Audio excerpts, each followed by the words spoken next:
Shalom saudara. Jangan ada yang mengantuk ya saudara ya. Tetap semangat, masih satu lagi ya. Panggilan supranatural. Saudara, kita mau baca dari Sakaria 3 ayat 1 dan 2 ya.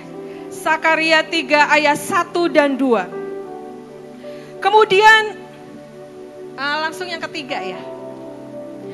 Kemudian ia memperlihatkan kepadaku imam besar Yosua berdiri di hadapan malaikat Tuhan. Sedang iblis berdiri di sebelah kanannya untuk mendakwa dia. Lalu berkatalah malaikat Tuhan kepada iblis itu, Tuhan kiranya menghardik engkau, hai iblis. Tuhan yang memilih Yerusalem, kiranya menghardik engkau. Bukankah dia ini puntung yang telah ditarik dari api? Saudara, hari ini Tuhan berikan kepada setiap kita perjanjian imam besar Yosua, saudara.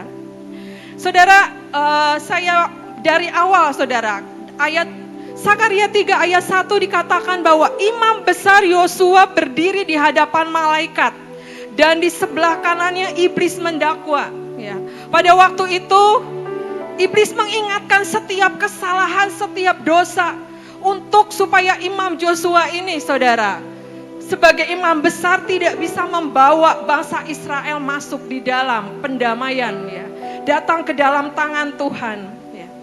Saudara, tapi pada waktu itu dikatakan bahwa malaikat berdiri dan malaikat berkata menghardik iblis untuk tidak bisa mengganggu imam besar ini, saudara. Dan dikatakan di ayatnya, bukankah dia ini puntung yang telah ditarik dari api? Saudara, Tuhan mengingatkan kepada setiap kita, saudara. Tidak ada dari kita yang sempurna. Tidak ada dari kita yang luput dari dosa, saudara. Kita diambil Tuhan. Kita dibayar dengan harga yang sangat mahal, saudara. Dan pada waktu itu dikatakan bahwa Yosua pada waktu itu berpakaian kotor. Saudara bisa baca di ayat selanjutnya. Tapi pada waktu itu malaikat memerintahkan, berilah dia baju pesta. Berilah dia serban ya, di atas serban putih, saudara. Dan saudara, yang Tuhan ingatkan buat setiap kita adalah imam-imam yang dipilih Tuhan. Setiap kita adalah yang berharga yang Tuhan pilih. Dikatakan adalah di sini adalah puntung yang telah ditarik dari api. Saudara, kalau kita lihat puntung gitu ya, sesuatu yang gak berguna, sesuatu yang tinggal dibuang, saudara. Tapi ketika Tuhan ada bersama kita, sesuatu yang tidak berharga menjadi berharga di mata Tuhan. Karena Tuhan yang memulihkan setiap kita. Dan dikatakan ketika pada waktu itu Yosua berpakaian kotor, saudara. Dan pada waktu itu malaikat Tuhan berkata, berilah dia baju, berilah dia jubah pesta. Tuhan mengingatkan buat setiap kita pada hari ini, setiap imam-imam Tuhan. Semua jubah kotor adalah, saudara, semua masa lalu kita. Segala sesuatu yang tidak baik dalam kehidupan kita, hari ini Tuhan putar balikan. Dan diberikan kepada setiap kita jubah pesta. Tuhan berikan kepada setiap kita jubah ilahi, saudara.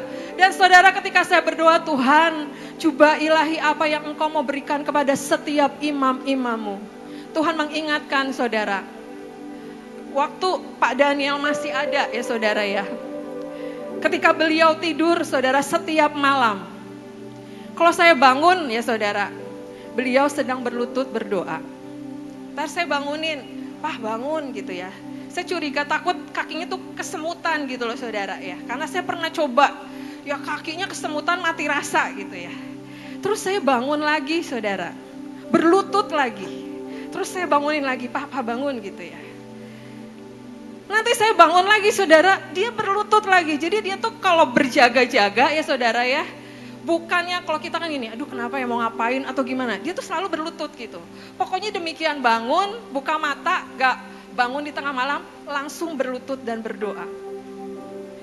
Suami saya tuh begitu rohaninya ya, saudara. Saudara, kalau dia dalam keadaan capek gitu ya, dia tuh suka, saudara tau ngelindur gak? Ya tiba-tiba terjaga gitu ya. Dia tiba-tiba berdiri di samping kasur dan bilang gini, Vi bangun. Di luar ada orang, kita harus berjaga, kita basaroh gitu ya. Saya bilang, papa mimpi, udah tidur lagi gitu ya. Dia bilang enggak, harus berdoa, berjaga-jaga gitu ya. Terus dari itu dia tidur lagi. Saudara, besok pagi saya gini, tadi malam kenapa? Ada apa ya, Vi? Gak ada apa-apa, aku gak ngerasa apa-apa, kata gitu. Saya tahu itu roh doa yang dalam kehidupannya tuh bekerja, saudara. Roh yang connect sama Tuhan itu terus bekerja. Dan pada hari ini Tuhan ingatkan, mari terima jubah ilahi yang daripada Tuhan. Roh doa mengalir kepada setiap kita. Saudara, mari kita katakan, aku terima roh jubah doa ada dalam kehidupanku. Jubah roh doa ada dalam kehidupanku. Jadi ketika saudara malam hari dibangunin, ya, ataupun saudara sedang dalam kendaraan, naik motor, naik mobil, ataupun saudara bisa langsung berdoa. Saya lihat kalau suami saya lagi naik mobil, saudara ya, di sampingnya kan ada yang menemani menyetir. Dia suka begini, saudara, ya Tuhan benar gitu. Ya saya tuh suka lihat gini, dia tuh ngobrol sama siapa gitu ya, saudara ya. Saya tahu dia sedang berkomunikasi dengan Tuhan. Ya. Mari saudara, ada roh doa dalam kehidupan kita. Setiap imam-imam Tuhan pada hari ini, ada roh doa yang Tuhan berikan kepada setiap kita. Bukan lagi berdoa dengan sesuatu rutinitas, bukan lagi berdoa dengan sesuatu yang biasa, tapi ada gelora cinta untuk kita berdoa bersama dengan Tuhan. Ya. Yang berikutnya, saudara, next, ya. Hidup mengejar yang ilahi. Ya, kita baca dari Sakaria 3 ayat 7. Beginilah firman Tuhan semesta alam. Apabila engkau hidup menurut jalan yang kutunjukkan dan melakukan tugas yang kuberikan kepadamu, maka engkau akan memerintah rumahku dan mengurus pelataranku, dan aku akan mengizinkan engkau masuk ke antara mereka yang berdiri melayani aku. Saudara, mari setiap kita hidup mengejar yang ilahi. Dalam ayat firman Tuhan dikatakan, carilah dahulu kerajaan Allah dan kebenarannya, maka semuanya akan ditambahkan. Saudara, kalau ditambahkan berarti sebenarnya kita udah punya, benar gak saudara? Dan itu akan ditambahkan kepada setiap kita. Ya. Di sini dikatakan hidup di dalam kebenaran Tuhan, membangun manusia roh kita. Mari bangun manusia roh kita, saudara. Kadang kita mungkin menghadapi sesuatu, mengambil keputusan ataupun apa, dengan sesuatu insan, pengen cepat dengan apa yang kita dapat. Kenapa kita tidak sodorkan dulu semuanya ke dalam tangan Tuhan? Sehingga benar-benar apapun yang kita doakan, apapun yang kita putuskan, semuanya adalah yang daripada Tuhan. Dan yang berikutnya, taat dan setia. Ya, perkenanan Tuhan ada selalu dalam kehidupan kita. Di sini dikatakan bukan masalahnya boleh atau tidak boleh. Saudara, kadang kita bertanya, ini boleh enggak? Ini boleh enggak? Ini boleh enggak? Tapi saudara, seberapa besar cinta kita bersama dengan Tuhan.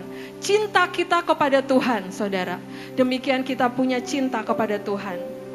Apapun yang Dia minta, kita akan lakukan. Amin, saudara. Amin, ya. Saudara, ada sebuah kesaksian ya dalam keluarga ya. Mungkin Bu Iin juga favoritnya itu gitu ya. Pak Daniel itu sangat suka nonton saudara ya, sama dengan Bu Iin ya. Dia kalau pulang dari pelayanan saudara, di rumah saya tuh di dalam kamar ada sofa. Dia bisa nonton film 3, film action, dia senang gitu ya. Saya kalau udah buka pintu, oh lagi nonton gitu ya. Itu memang hari kosong dia pulang pelayanan. Tapi satu saat saudara, ada sesuatu yang membuat saya juga tercengang gitu ya. Dia kumpulin semua video, dulu tuh kan CD ya saudara ya, DVD. Dikumpulin semua di satu kontainer. Dia beli kontainernya sendiri. Dan apa yang dia lakukan saudara? Beliau lakukan, dia membeli rantai saudara. Dan dia membeli gembok. Terus saya bilang, ini mau diapain? Ini videonya aku mau kumpulin, aku mau tutup, aku mau rantai. Ya, dia beli gemboknya tuh yang ada kunci kecilnya, saudara. Dan apa yang dia lakukan, itu kunci kecilnya dia lempar, saudara. Dan sampai sekarang nggak tahu itu kuncinya di mana. Dan hari itu, dia nggak pernah nonton lagi, saudara. Saya sangat takjub gitu ya. Sesuatu yang menjadi sebuah kesukaan. Ketika Tuhan minta di dalam hidupnya, benar-benar diselesaikan, aku nggak akan nonton lagi gitu ya. Ya bukannya nggak nonton sampai kok iklan-iklan di TV sih masih nonton, tapi dia nggak pernah lagi nonton film action. Kalau pulang dari pelayanan udah nggak pernah, saudara. Sampai sekarang masih ada, saudara. Dikunci, nggak tahu kuncinya di mana. Rantainya yang meteran gitu, saudara. Jadi dari sisi sini disambung ke sisi sini, dia rantai. Dia buang gemboknya gitu ya. Saudara, ketika Tuhan mengingatkan ini, mari mengejar yang ilahi, yang sungguh-sungguh sama Tuhan. Jangan setengah-setengah, saudara. Hari ini iya, besok enggak.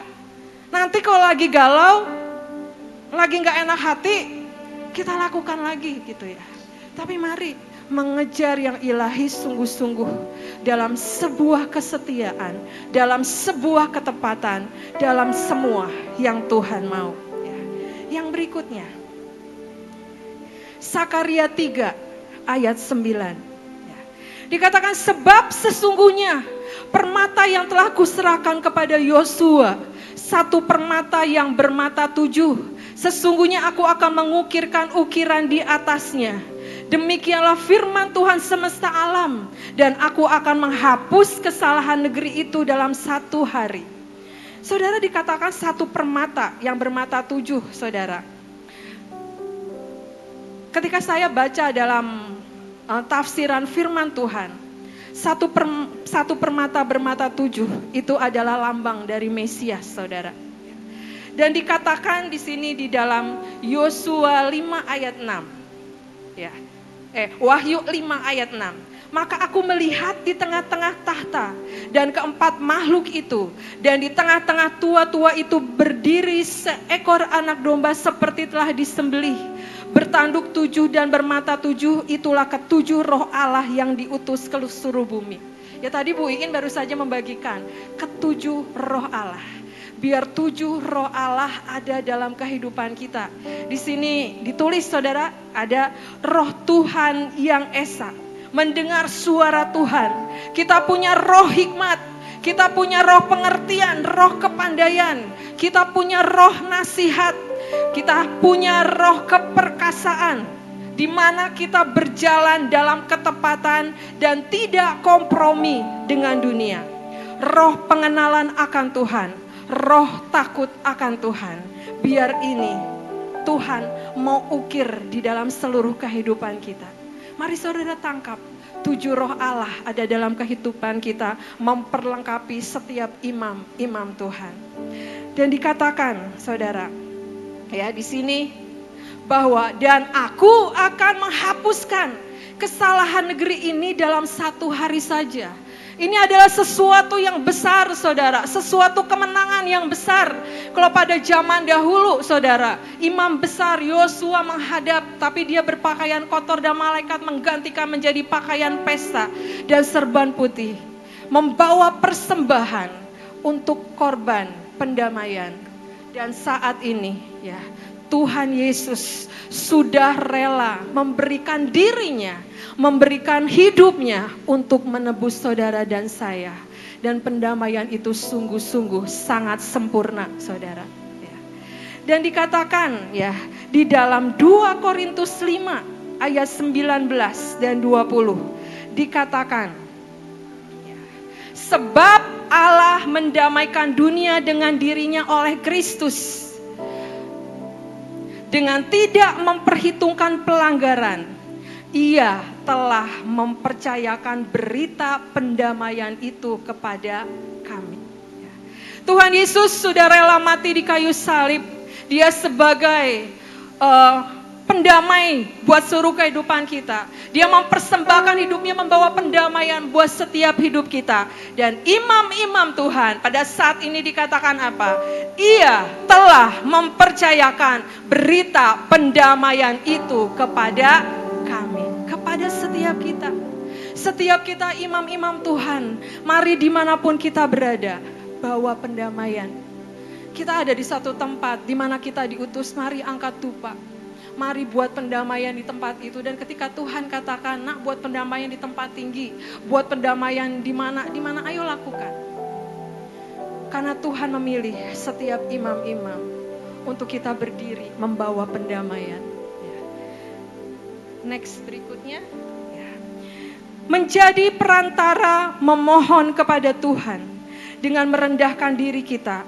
Berdoa untuk keselamatan, berdoa untuk lawatan dan pemulihan atas keluarga, atas gereja, kota, provinsi, dan bangsa. Di dalam 2 Tawarikh 7 ayat 14 ya, dikatakan, dan umatku yang atasnya namaku disebut merendahkan diri, berdoa dan mencari wajahku, lalu berbalik dari jalan-jalannya yang jahat, maka aku akan mendengar dari surga dan mengampuni dosa mereka, serta memulihkan negeri mereka.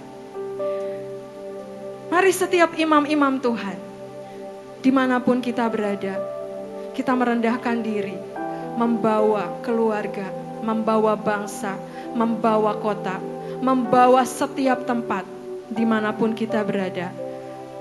Untuk keselamatan bangsa sampai 85% bahkan lebih jiwa-jiwa diselamatkan. Tuhan mencari orang-orang yang mau berdiri, mendirikan tembok bagi bangsa, berdiri mengangkat dupa. Dan tadi firman-Nya dikatakan saudara, Ia telah mempercayakan berita pendamaian itu kepada setiap kita. Mari imam-imam Tuhan. Yang terakhir ya, dikatakan kita adalah imam pilihan Tuhan. Dalam 1 Petrus 2 ayat 9 ya.